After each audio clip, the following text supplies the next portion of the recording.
संकटनाशन गणेशस्तोत्रं। नारद उवाच प्रणम्य शिरसा देवं गौरीपुत्रं विनायकं भक्तावासं स्मरेन्नित्यम् आयुः कामार्थसिद्धये।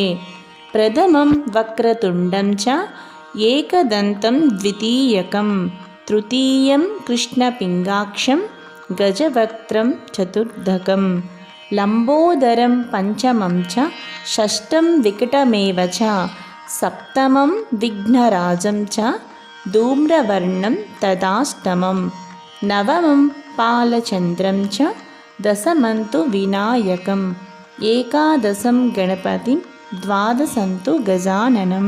द्वादशैतानि नामानि त्रिसन्ध्यः पठेन्नरः न च विघ्नभयं तस्य सर्वसिद्धिकरं प्रभो।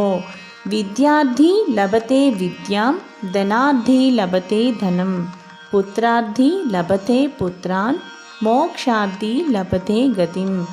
जपेत् गणपतिं स्तोत्रं षड्भिर्मासैः फलं लभेत् संवत्सरेण सिद्धिं च लभते नात्र संशयः। अष्टोभ्य ब्राह्मणेभ्यश्च लिखित्वा यः समर्पयेत् तस्य विद्या भवेत् सर्वा गणेशस्य प्रसादतः। इति श्री नारदपुराणे संकटनाशन गणेशस्तोत्रं सम्पूर्णम्।